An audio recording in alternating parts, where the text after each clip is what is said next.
राशि और भाव के बारे में विस्तार से वर्णन है। उसी फल दीपिका के पहले अध्याय को हम मानकर, क्योंकि वो शुरुआत का बेज है, जब तक मतलब किसी भी ग्रंथ से कम किसी भी ग्रंथ से जब तक शुरुआत का समझ में ना आए तब तक उसमें आगे मतलब इस विषय में आगे नहीं बढ़ा जा सकता। तो देखो, जो फल दीपिका नाम का ग्रंथ है वो वस्तुतः दक्षिण भारत का ग्रंथ माना जाता है, जिसके ऑथर जो है वो मंत्रेश्वर है, जिसमें हिंदी में सबसे अच्छी टीका यही है श्री गोपेश कुमार ओझा सर की।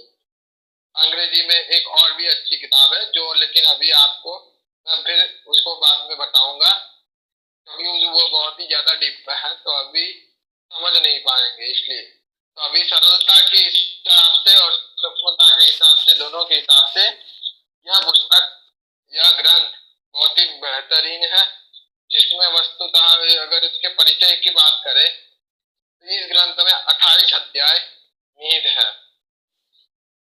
इस ग्रंथ में 28 अध्याय है। अब इस 28 अध्याय में हम सब जानते हैं कि शुरू से लेकर अंत तक ग्रंथ में तो लगभग जो है सारी चीजें आती ही है, जिसमें पहला ही अध्याय का नाम है राशि भेद। राशि भेद से आरंभ होता है, फिर ग्रह भेद आता है, फिर वर्ग भेद अध्याय आता है, फिर ग्रह बल है, फिर कर्म जीव प्रकरण है, फिर योग वाला है। इस तरह से जो है बाकी सारे अध्याय का नाम है। फिर ग्रहों का राशिफल है। 8वें अध्याय में ग्रहों के, विभिन्न ग्रहों के प्रत्येक भाव में क्या क्या फल मिलते हैं उसका वर्णन है। उसके बाद जो है वो दसम भाव में विवाह इत्यादि, दसम अध्याय में विवाह इत्यादि का विस्तार से वर्णन है। फिर 11वां अध्याय स्त्री जातक की जन्म पत्र कैसे देखे उस बारे में है। 12वां अध्याय संतान से संबंधित है, जिसमें विशेष बात यह है इस ग्रंथ में कि क्षेत्र स्फुट और बीज स्फुट की गणना के बारे में यहाँ पर दर्शाया गया, जो कि बहुत ही महत्वपूर्ण भी है और ज्यादातर जो है और वही ग्रंथों में आपको मिलेगी नहीं। तो संतान की गणना के लिए पुरुष की कुंडली में बीज स्फुट निकाला जाता है, स्त्री की कुंडली में क्षेत्र स्फुट निकाला जाता है। स्फुट माने एक ऊर्जा बिंदु होता है, स्फुट माने जहाँ वो संवेदनशील बिंदु होता है जिसके ऊपर का प्रभाव, मतलब बीज माने क्षमता, मतलब पुत्रोत्पत्ति की क्षमता पुरुष में कितनी है और मतलब उसको धारण करने की क्षमता स्त्री में कितनी है, तो वो बीज स्फुट और क्षेत्र स्फुट के माध्यम से जाना जाता है, जिसको यहाँ पर विस्तार पूर्वक 12वें अध्याय में दर्शाया गया पुत्र भाव में। इसकी विशेषता यह है। फिर 13वें अध्याय में आयुष्य को, आयुर्दाय अध्याय अर्थात आयुष्य को देने वाले। उसके बाद रोग निर्णय इत्यादि के बारे में बताया गया, जो बहुत ही अभी जो मेडिकल एस्ट्रोलॉजी के नाम से जो प्रचलित है उसका यहाँ पर विशेष वर्णन है। अगर इसको हम पढ़े और समझे तो हमारे लिए बाकी चीजें बहुत ही सरल हो जाती है। तो ये रोग विचार भी बहुत ही महत्वपूर्ण है। और अगर सबसे महत्वपूर्ण यदि कोई ग्रंथ इस ग्रंथ का अध्याय हो तो वो है 15वां अध्याय। ये इतना महत्वपूर्ण है कि आपको जो है इस अध्याय का एक एक अक्षर, शब्द या वाक्य नहीं बोल रहा, एक एक अक्षर याद रहना चाहिए। अगर सटीक फलादेश और सूक्ष्म फलादेश चाहिए तो ये 15वां अध्याय आपके जो है मतलब अंदर जो है वो निरंतर फलादेश के समय वो आपके सामने आ ही जाना चाहिए। अगर ये नहीं हुआ तो आप फलादेश में बिल्कुल ही नहीं क्लियर कर पाओगे। सबसे अधिक महत्वपूर्ण है फल दीपिका का 15वां अध्याय। और कोई अध्याय पढ़ो न पढ़ो, लेकिन 15वां अध्याय को तो एकदम मन लगाकर आत्मस्थ होकर ईश्वर की कृपा, ईश्वर की प्रार्थना कर कर इसको तो जरूर पढ़ना ही चाहिए। तो सबसे अधिक महत्वपूर्ण है 15वां अध्याय। और इसमें जितनी सूक्ष्मता और गहराई इसमें दी गई है और जो बातें इसमें समाहित की गई है वो और कोई ग्रंथ में आपको मिलेगी भी नहीं, जो 15वें अध्याय के भाव फल अध्याय में लिखी है। इसलिए ये सचमुच में बहुत ही ज्यादा महत्वपूर्ण है। उसके बाद तो फिर 16वें अध्याय में द्वादश भाव का संक्षिप्त फल कथन है। फिर जो है वो निर्णय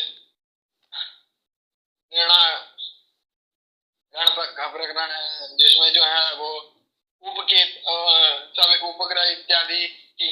इत्यादि के बारे में भी बताया गया है, गोचर इत्यादि के बारे में भी बताया गया इत्यादि, मतलब वो दर्शाया गया। फिर दो ग्रहों की युति से क्या फल होता है वो 18वें अध्याय में बताया गया। दशाफल के बारे में जो है वो यहाँ पर भी जो है अकेली विंशोत्तरी दशा को न लेकर काल चक्र दशा को भी यहाँ पर विशेष गणना के रूप में दर्शाया गया। यहाँ पर भाव 19वें अध्याय में भाव फलाध्याय दिखाया गया।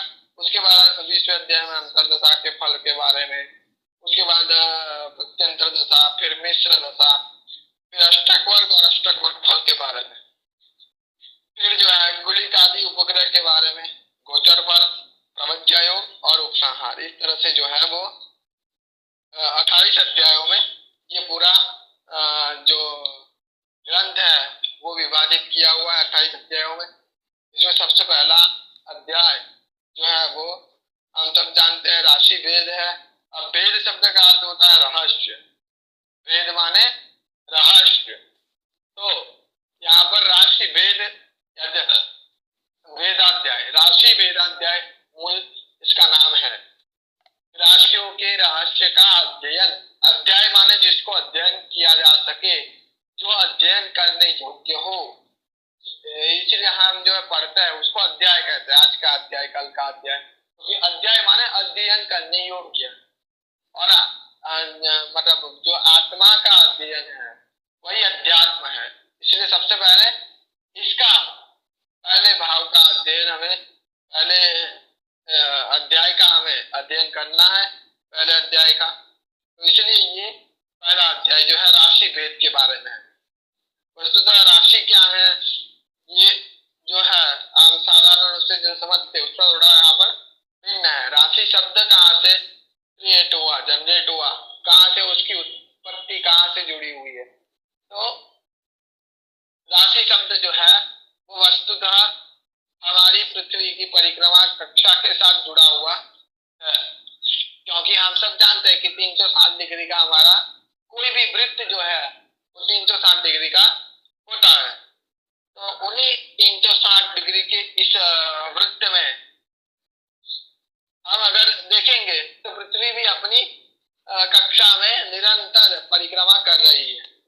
तो वो परिक्रमा कर रही है, उस परिक्रमा पथ को जो है वो विभिन्न राशियों के बारे राशियों में बांटा गया है। ये हम सब साधारण रूप से जानते हैं, लेकिन वस्तुतः ये परिक्रमा पथ का चक्र जो है वो क्या कहलाता है। वस्तुतः ये हमारे जन्म पत्री में,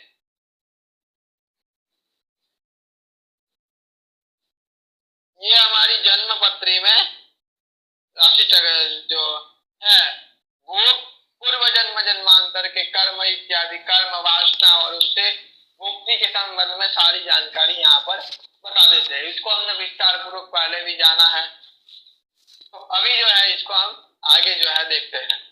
वस्तुतः ये राशि चक्र से, राशि चक्र के पूरे नाम से इस राशि शब्द का प्रादुर्भाव हुआ है। वस्तुतः पूरा नाम है राहु शिखी चक्र।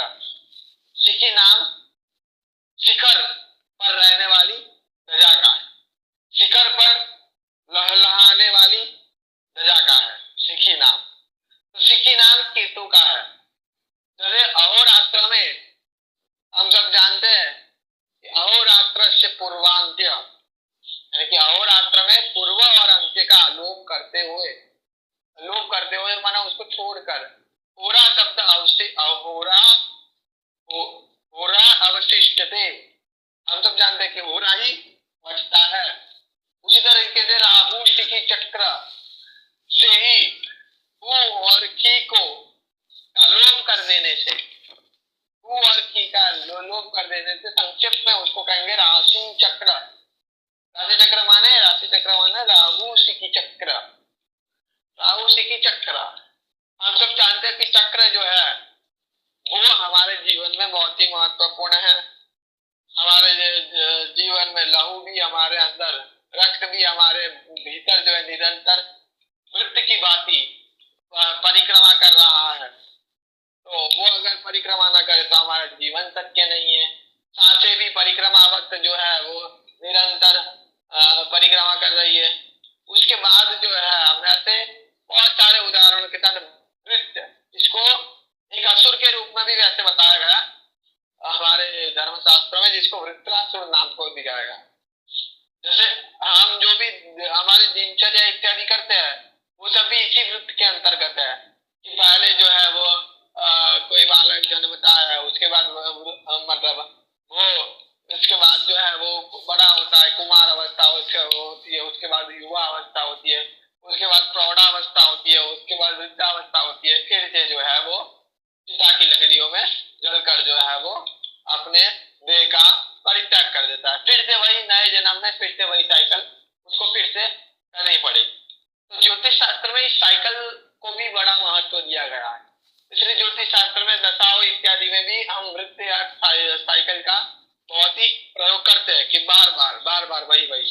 तो इसी वृत्त के रहस्य को जानने के लिए यहाँ पर हमारे इस रहस्य को हम जान सकते हैं। तो इसी वृत्त को भागवत महापुराण में वृत्रासुर के रूप में दर्शाया गया, जो कि इंद्र का शत्रु भी माना गया है, जिसको इंद्रदेव जो है वो संहार करते हैं वृत्रासुर नाम के असुर का। वैसे कथा तो बहुत विस्तार से है कि कैसे मतलब वो उसको वृत्रासुर को त्वष्टा ऋषि जन्म देते हैं, फिर वो इंद्र के को ललकारते हैं, फिर जो है वो बहुत ही कथा तो बहुत विस्तार की है, लेकिन वस्तुतः हम तत्व से चलते हैं।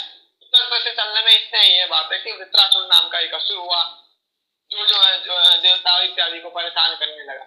तो ये जो हमारा चक्रीय वृत्ति है, हमारे जीवन में क्या होता है, यही है होता है कि जो है हमें बार बार जब वही काम करना पड़ता, माने जो है आज जो है प्रकृति में ये साइकिल बार बार आती है। कैसे दिन के बाद मतलब प्रातः काल के बाद मध्याह्न काल के बाद अपराह्न काल के बाद सायं काल, और फिर अंधेरी रात, उसके बाद फिर से यही साइकिल। उसी तरीके से अब अगर आप ऋतुओं का साइकिल देखो तो वो भी वृत्त की बात ही है। जैसे वसंत के बाद ग्रीष्म, ग्रीष्म के बाद वर्षा, वर्षा के बाद शरद, शरद के बाद हेमंत, हेमंत के बाद शिशिर के बाद पुनः वसंत। तो इस प्रकार से ऋतु भी परिक्रमावत एक दूसरे को जो है वो पुनः पुनः वही आती रहेगी। तो पुनः पुनः इसको बार बार जो है रिपीट होना, इसको ही कहा गया वृत्त। तो उसी वृत्त को असुर के रूप में इसीलिए बताया गया क्योंकि अगर इस वृत्त से हम नहीं निकले, चक्रव्यूह से निकल भी नहीं पाएंगे। जैसे हम जानते हैं कि वृत्त अभिमन्यु का चक्रव्यूह भी इसी प्रकार गोल में जो है मतलब एक सैनिक मरता था, दूसरा वहां पर आ जाता था, एक सैनिक मरता था, दूसरा वहां पर आ जाता था। तो वो जो चक्रव्यूह था वो उसी भांति का चक्रव्यूह यहाँ पर वृत्त के रूप में उसी चक्रव्यूह को दिखाया गया। अगर इसका भेदन नहीं करोगे, इसका भेदन यदि नहीं करोगे तो आप मूल तत्व को मतलब मूल आपका जो जीवन का लक्ष्य है उसे नहीं पार पाओगे। शंकराचार्य जी महाराज ने उसको इसी वृत्रासुर को अलग रूप से दर्शाते हुए कहा, पुनरपि जननम पुनरपि मरणम पुनरपि जठनी जठरे शयनम संसारे खलुस्तार कृपया पाहे पाहे मुरारे भज गोविंदम गोविंदम भज मूढ़मते।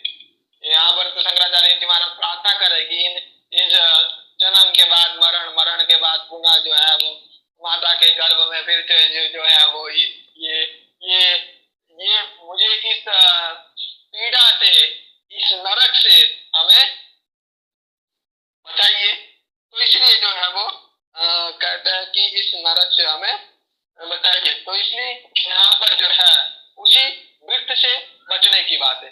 जब इस वृत्त का संहार होगा तब जो है वो वृत्त जो है घुमड़ते हुए बादलों को भी कहते हैं, क्योंकि तो बादल घुमड़ते हुए जो मतलब पानी के भिरे हुए जो मतलब बादल होते हैं उसको भी वृत्त नाम से जाना जाता है। तो उसको भी नाश जो है वो इंद्र ही करते हैं। क्यों? क्योंकि घुमड़ते हुए बादल जो है क्या करते हैं, घुमड़ते हुए वो बादल वस्तुतः सूर्य को ढकने का काम करते हैं, मुख्य रूप से सूर्य को ढकने का काम करते हैं। तो सूर्य को ढकना माने आत्मा को ढकना। तो विषय वासनाओं के वो घुमड़ते हुए बादल हमारी आत्मा रूपी सूर्य को वो सदा सदा के लिए ढक लेते हैं। अभी जो है इस वृत्रासुर को, इस आत्मा को छुपाने मतलब आत्मा को छुपाने वाले इस असुर को, राक्षस असुर को मारने के लिए देवराज इंद्र जो है अपने वज्र का प्रयोग करते हैं। और ब्रह्मांड में आज भी ये घटना निरंतर घट रही है। कैसे? घुमड़ते हुए जो विषय वासना को रूपी जो बादल है वो निरंतर सूर्य सूर्य को जो है वो ओझल करते रहते हैं, सूर्य को वो ओझल करते रहते हैं, उसको जो है वो छिपा रहते हैं। तो इसी आसुरी वृत्ति के कारण जो है, क्योंकि वो अपने में भर भी रखता है, बादल जो है हम समझते हैं कि अपने में, तो जो हमारे अंदर भी जो है सिर का बोझ गिनो, तो वो भी जो है वो हमारे रोजिंदा जीवन में हम जो है वो असुरत्व ही है, क्योंकि किसी को न देना और संग्रह करना, इसको भी एक असुर के रूप में ही बताया गया। तो बादलों के पास भी यही एक आसुरी वृत्ति के रूप में बादलों को भी यहाँ पर दिखाया गया। जब उसके बाद पानी होता है तो वो भर के रखता है और उसी पानी के कारण सूर्य भी ढक लेता है। तो इस आसुरी वृत्ति का निराकरण करने के लिए प्रकृति क्या करती है, प्रकृति में बिजली होने लगती है, अधिक होने लगती है, मतलब जो बिजली होती है उसी बिजली से फिर उस वृत्त का नाश होगा, अर्थात तो उस घूमते हुए बादलों का नाश होगा। और फिर जो है हमारा जो आकाश है वो पुनः जो है वो निर्मल हो जाएगा, महाकाश में, घटाकाश में, महाकाश में वो पुनः निर्मल हो जाएगा। तो हमारे कहने का मतलब क्या है कि हमारे ज्योतिष में भी जो है बार बार ग्रह अगर मेष राशि में आ रहा, फिर सिंह राशि में, फिर उसके बाद बढ़ता कुंभ राशि में, उसके बाद बढ़ता अपनी मीन राशि में, फिर से बाद सिंह राशि में आ जाएगा। तो ये इन वृत्तियों के चक्रों से जो है वो जो निकल पाए, ये भी जो है इस 7 ग्रहों का, अवकाश में भी हमारे 7 ग्रहों का ये व्यू रचा हुआ है। इसमें जो जातक तो प्रवेश तो कर गया है, क्योंकि प्रवेश करना बहुत सरल है, मुश्किल कहाँ पर है, मुश्किल है निकलना। अभिमन्यु प्रवेश तो कर ही गया था, लेकिन मुश्किल जो मतलब दिक्कत वाली बात है वो निकलने में। तो हम सब यहाँ पर चक्रव्यूह के मध्य में है, हम सब जो है कितनी सरलता से इसमें प्रवेश पा गए।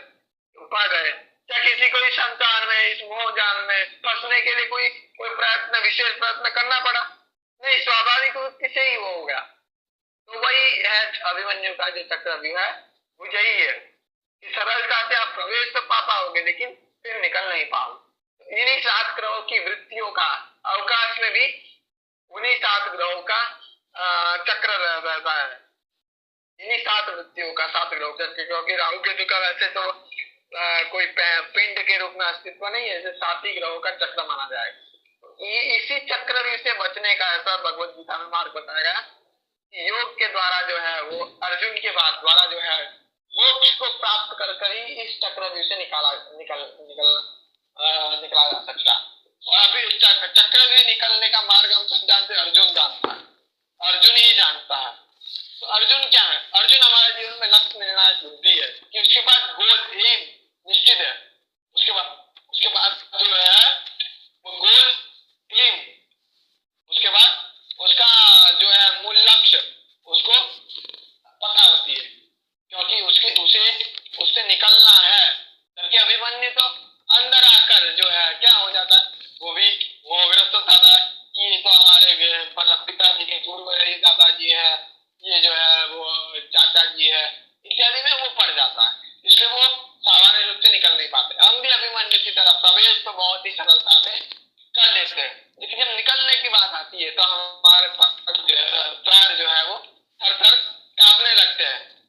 तो इसीलिए इसी वृत्ति को मानने के यहाँ पर उपदेश देते हुए इंद्र जो है वो अपना वज्र जो है वो करता है। तो ब्रह्मांड में जैसे बिजलियों के द्वारा ये घुमड़ते हुए बादल रूपी जो वृत्रासुर है उसका नाश होता है, वैसे ही हमारे जीवन में विषय वासना के वो घुमड़ते हुए बादल जो हमारे आत्मा रूपी सूरज को ढक के रखा है, उसको भी इसी इंद्र के वज्र से हमें संहार कर हमें भी पवित्र और निर्मल हो जाना है।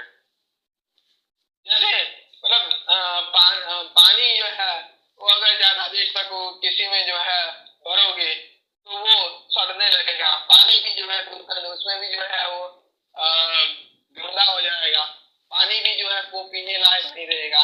इसलिए हमारे शास्त्रों में तो कहा गया है कि बहता पानी निर्मला, कि जो पानी बहता है वही निर्मल है, और जो मतलब एक जगह पर रुक जाता है वो तो कीचड़ की बात ही है। तो इसलिए हम भी हमारे जीवन में एक ही चीज को मतलब बादलों में पानी भरकर रखेंगे तो हमारे सिर रूपी बादल में जो है वो कीचड़ ही पैदा हो जाएगा और हम निर्मल और पवित्र कभी नहीं हो पाएंगे।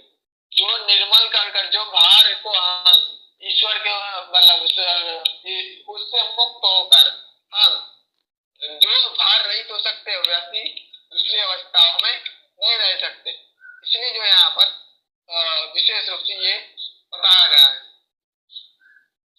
अब यहाँ पर भार रहित होने की बात तो वृत्तासुर को अंत करने की बात है। वृत्तासुर का अंत ही करना है, सारे विकारों को, सारे मतलब विषय वासना और मन में भरी हुई सारे चीजों को हटा दे ताकि जो है हमारा घटाकाश, हमारा महाकाश पुनः निर्मल हो पाए।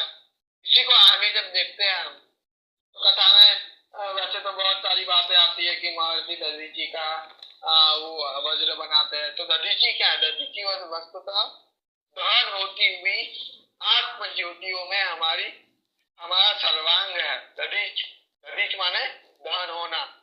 तो उन्हीं आत्म ज्योतियों के पिंड से बनाए हुए अस्त्र के द्वारा ही हम इस वृत्रासुर का नाश कर पाएंगे। तो इस वृत्रासुर को हमारे जीवन में भी ज्योतिष और ग्रह जो है नक्षत्र, इसी वृत्रासुर कब कैसे कहां पर हमारे ऊपर आक्रमण करने वाला है, उन्हीं सब बातों को दर्शाने वाला है। ज्योतिष शास्त्र का ज्ञान इसलिए भी बहुत महत्वपूर्ण है। ज्योतिष शास्त्र के द्वारा हम जो है युद्ध में पहुंचे हुए वैसे खिलाड़ी है जिसको सारे मतलब सामने वाले के सारे चक्रव्यूह इत्यादि का ज्ञान है, लेकिन वो अभी मौन रहकर सब कुछ देख रहा है। तो वही अवस्था हमारे जीवन में भी है। हमारे जीवन में भी हम उसको जो है वो प्रतिदिन उसको उसके साथ आमना सामना हमारा होता ही है ऐसी घटनाओं से। इसलिए यहाँ पर सबसे पहली बात है कि हमें इन वृत्तों का नाश कर वृत्रासुर का नाश कर हमें हमारे जीवन का असत्य, अज्ञान इत्यादि को जलाना है। इसलिए यही चीज सारी चीजें दिखाता है। फिर जो है राशि भेद माने रहस्य हमने जाना, तो राष्ट्रों के राष्ट्र के बारे में इसमें जानकारी दी गई है। ऐसा हमें सिर्फ अध्याय के नाम के ऊपर से पता चल रहा है। फिर जो है यहाँ पर ग्रंथकार ने भगवान विष्णु की मंगलाचरण करते हुए यहाँ पर स्तुति का एक श्लोक लिखा है। शुक्लांबरधरं देवं शशिवर्णं चतुर्भुजं प्रसन्नवदनं ध्यायेत् सर्वविघ्नोपशान्तये। भगवान विष्णु की मंगलाचरण कर उन्होंने अपने ग्रंथ का शुभारंभ श्री गणेश किया।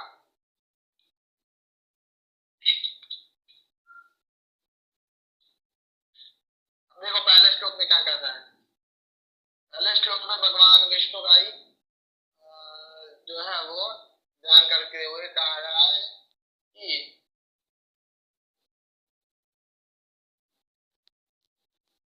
ये जो पहला पैराग्राफ है वो तो वैसे हम शुक्लांबरधरं देवं शशिवर्णं चतुर्भुजं वो वाला पढ़े वही है, तो इसलिए उसको नहीं, लेकिन वह परम ज्योति सूर्य नारायण के बारे में बात की गई है। वह परम ज्योति परम दिशतु वास्तमितां श्रियं नः, अर्थात वह परम ज्योति जो ऊपर आकाश में पखवाड़े तक अर्थात और मनुष्य के आधे दिन तक एक साथ दर्शन देते हैं, क्योंकि यहाँ पर एक महीना बराबर एक दिवस इत्यादि की गणना भी यहाँ पर थोड़ी प्रचलित है इन सब जगहों पर।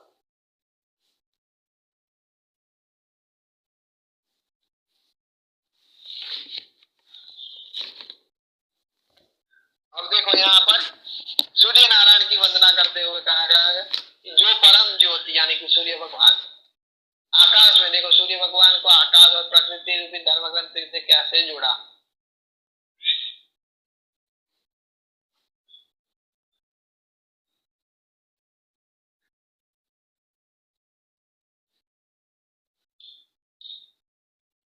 तो देखो यहाँ पर बताया गया भगवान सूर्य नारायण ऊपर आकाश में देवताओं को आधे वर्ष तक, पितरों को आधे मास तक और मनुष्य को आधे दिन तक एक प्रकार का एक साथ दर्शन देते हैं। जो कभी बाई चढ़ते हैं, बाई और चलते हैं, अर्थात जिसकी गति कभी उत्तरायण होती है और कभी दाहिनी ओर चलते हैं, अर्थात जिसकी गति कभी दक्षिणायन में होती है। हमको अपरिमित श्री प्रदान करे, ये भगवान सूर्य नारायण से ग्रंथकार जो है उसका। अब यहाँ पर ये समझने वाली बात है कि भगवान सूर्य को नमस्कार करकर तीनों को उदाहरण के रूप में दर्शाया। किसको? तीनों को यहाँ पर दर्शाया। कैसे?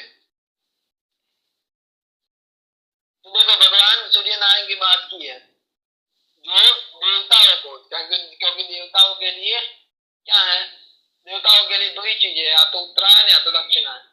उत्तरायण हम सब जानते हैं कि उत्तरायण अनुकूल रहता है।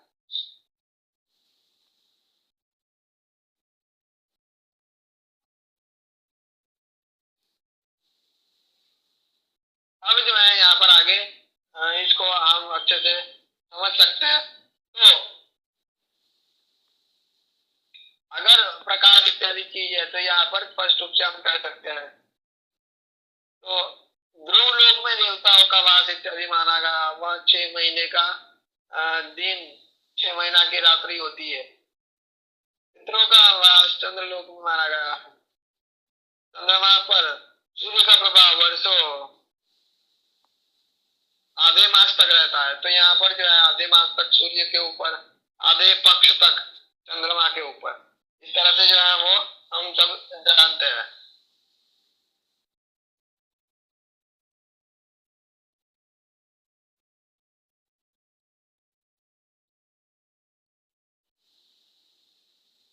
अब यहाँ पर आगे जो है इसको ही विस्तार करके दिखाया गया कि कुल देवता और यह तीनों काल और का ज्ञान प्रदान करने वाले मेरे गुरुओं को मंगल, सूर्य, मंगल, राहु, इन नवग्रहों को श्री गणेश तथा ईश्वर। तो यहाँ पर आगे इसको विस्तार कर देते देखने में यहाँ पर लिख रहा है कि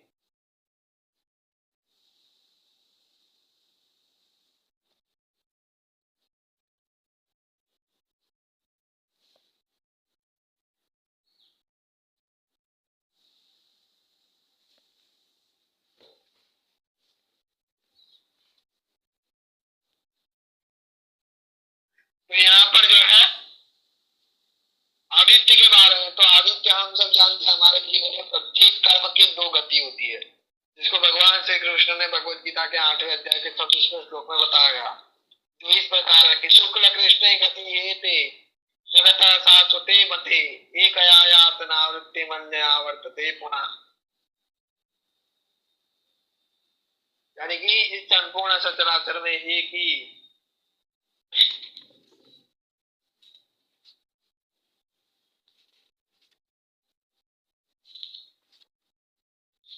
तो यहाँ पर एक चीज, यहाँ पर एक ही ये भी महत्वपूर्ण है कि सूर्य भी उसी तरीके से दो राहों का राही है। तो सूर्य भी उत्तरायण और दक्षिणायन के रूप में, शुक्ल गति और कृष्ण गति के रूप में हम सब जानते हैं। फिर जो है शुक्ल पक्ष और कृष्ण पक्ष के बारे में तो हर कोई जानता ही है। उत्तरायण और दक्षिणायन के बारे में भी हर कोई विस्तार पूर्वक जानते हैं, इसलिए कोई संशय नहीं।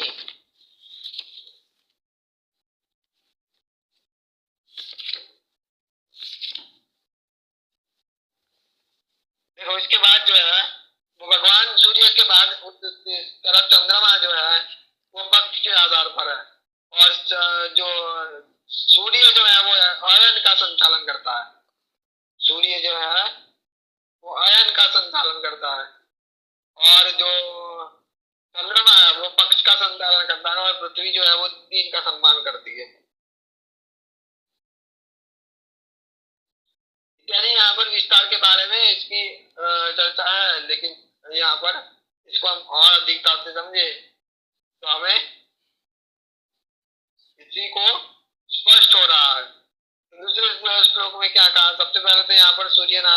वंदना की, सबसे पहले और कोई नहीं दिए मेरा विष्णु भगवान ही क्यों मिले, उनका कुछ तो कोई पाठ वगैरह भी कुछ ज्यादा कुछ मतलब प्रचलित नहीं है।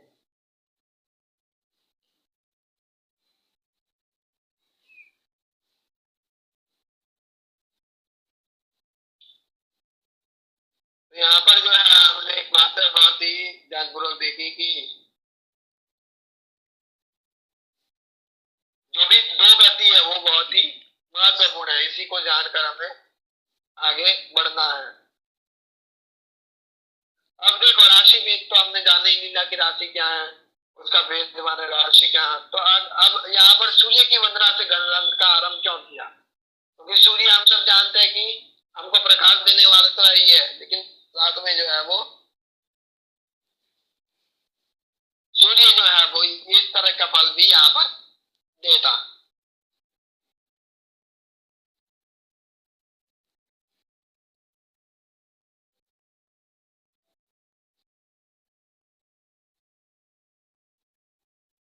तो यहाँ पर जो है एक ही चीज महत्वपूर्ण है कि राशियों के भेद को कैसे जाना जाए। तो सूर्य नारायण की वंदना इसलिए की क्योंकि सूर्य स्वयं ज्योति स्वरूप है, ज्योति स्वरूप है।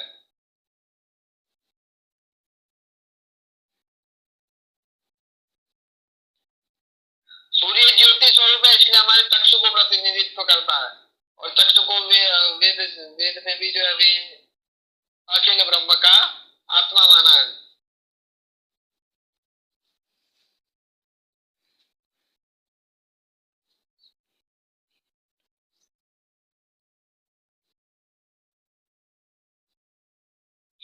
तो उसी को यहाँ पर विस्तार से हम देखें तो यहाँ पर उसमें स्पष्ट हो रहा है कि सूर्य नारायण की वंदना इसलिए की क्योंकि सूर्य जो है वो हमारे आत्मा का प्रतीक है, इसलिए आत्मा की वंदना करने की वजह यहाँ पर प्रतीक स्वरूप सूर्य की पूजा का विधान विशेष रूप से रखा गया।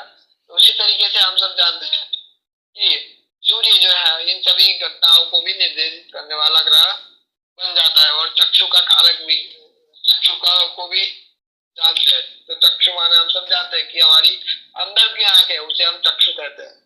बाहर की जो देखने वाले को नया नया नेत्र इत्यादि आंखें इत्यादि चीज हम व्यवहार में प्रयोग करते ही है, लेकिन इसको भी और ज्यादा विस्तार से जाने इसलिए यहाँ पर आवश्यक बात है यहाँ पर। तो यहाँ पर जो भगवान सूर्य नारायण की वंदना की, उसके बाद जो है वो यहाँ पर बहुत ही महत्वपूर्ण जन्म समय तीसरा बात। तो देखो यहाँ पर तीसरे श्लोक में बहुत ही स्पष्ट रूप से मंत्रेश्वर कर रहा है, ऐसी स्पष्टता आज तक किसी ग्रंथकार ने नहीं किया। यहाँ पर स्पष्ट रूप से वो कह रहे हैं कि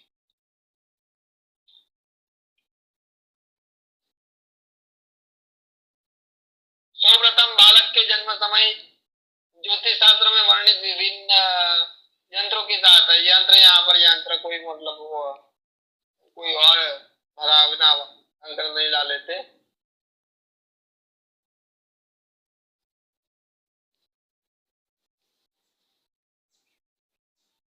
यहाँ पर सूक्ष्म से सूक्ष्म और बड़ी से बड़ी बात भी यहाँ पर विस्तार से जान सकते हैं। यहाँ पर ज्योतिष गणित के बारे में मतलब गणित के बारे में यहाँ पर पढ़ते हुए कह रहे थे कि अभ्यास में वर्णित यंत्रों की सहायता से बिल्कुल ठीक ठीक और सूक्ष्म रूप से घड़ी तक विशेष आयास उनमें स्थिर करना चाहिए। गणित का कारण, गणित का कारण कारण शास्त्र द्वारा इस समय के ग्रह स्पष्ट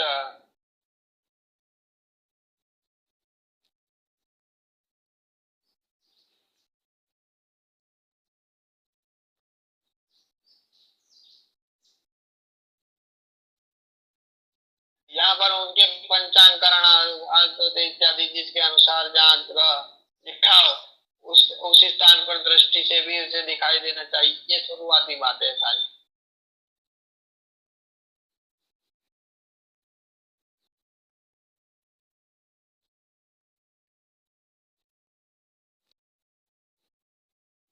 अब इसी को आगे विस्तार पूर्वक कहते हैं कि जन्म समय का सही होना बहुत ही आवश्यक है। जन्म समय के बिना जो है सब कुछ अधूरा है। यही पर यहाँ पर दिखाया गया है कि बालक के जन्म समय ज्योतिष शास्त्र में वर्णित बिल्कुल यंत्रों की सहायता से बिल्कुल टिक टिक और सूक्ष्मता से गणित तथा करण शास्त्र के इस समय में ग्रह स्पष्ट करना उचित है कि नहीं। भिन्न भिन्न ग्रह किस किस राशि अंश कला वीर कला में है। अनेक पंचांगों और करणों में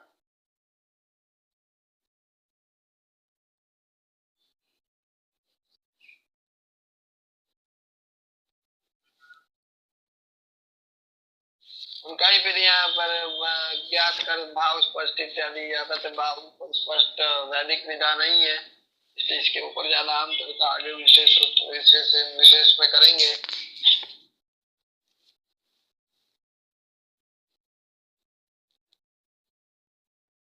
अनेकों पंचांग और करण के स्थान पर तो ऋग पंचांग इत्यादि की बात करते हैं। अभी ये महत्वपूर्ण है।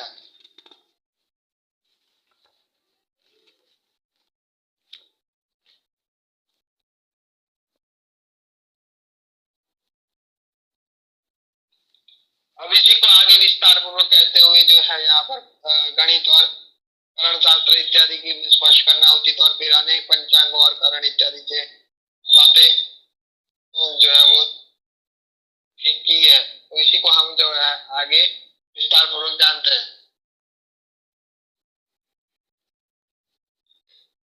और जन्म समय रोने का ही लेना है, क्योंकि हमने जाना था महाभारत के युद्ध के बारे में और भी बहुत सारी घटनाओं के जो है वो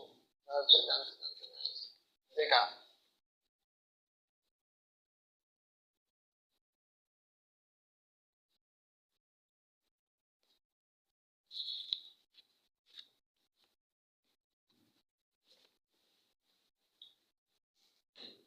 अब चौथे श्लोक में कह रहे हैं कि समस्त जन्म कुंडली को काल पुरुष का प्रतीक मानकर, तो ये कितनी बात बहुत महत्वपूर्ण बात है कि काल पुरुष की कुंडली। काल पुरुष क्या है? काल माने समय और पुरुष माने जो हमारे पूर्ण अर्थात ब्रह्मांड में ही वास करता है, वो पूर्ण अर्थात ब्रह्मांड में। पूर्ण એટલે ઉષાકાર, पूरी यानी कि यहाँ पर जो है वो एक बात स्पष्ट है कि पूर्व माने ब्रह्मांड, पुरुष माने वो। लेकिन इसको जो है हम आगे विस्तार से समझ सकते हैं। तो यहाँ पर इसको हमें देखना पड़ेगा वैसे सामान्य रूप से। तो काल पुरुष, काल माने समय और पुरुष माने जो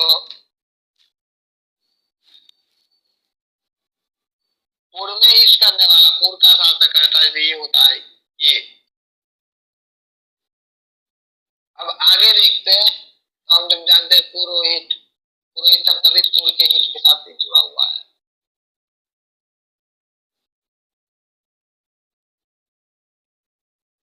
अब आगे मतलब शुरुआत में काल पुरुष माने समय पुरुष, समय का वो प्रधान पुरुष जो है वो इसी तरीके से हमें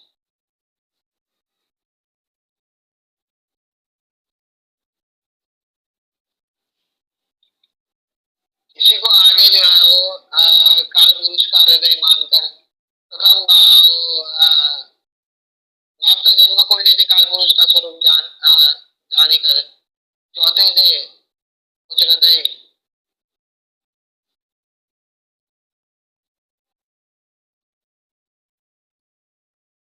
तो यहाँ पर जो है वो काल पुरुष का स्वरूप मानकर प्रथम भाव प्रथम भाव सिर का, दूसरा भाव चेहरे का, तीसरा भाव छाती का और फेफड़े इत्यादि का भी हो जाता है। वैसे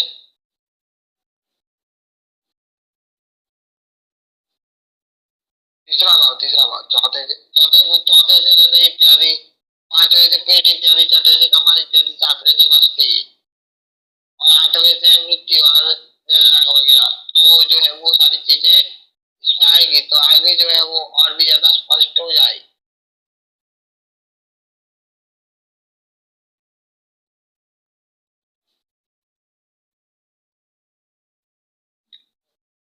अब इसी को जो है वो 11वें वर्ष में से 12वें वर्ष दोनों पैरों का विचार करना चाहिए। 11वें भाव में 12वें भाव से जिस जिस जगह ग्रह भाव को शुभ फल मिलता है, जिस जगह शुभ ग्रह उस भाव का अशुभ फल मिलता है, ये साधारण नियम है। तो यहाँ पर भी एक थोड़ा जो है वो, यहाँ पर भी वही चीज दर्शाई जाएगी। ये जो है वो प्रथम भाव इत्यादि के बारे में जो है, तीसरा भाव छंद इत्यादि, तो उससे आगे जो है हमें सीखना है तो इसे दर्शाना ही पड़ेगा। अब देखो आगे जो है क्या कह रहे हैं कि चौथा भाव हृदय, ये काल पुरुष जो है वस्तुतः प्रधान पुरुष साक्षात नारायण ही है।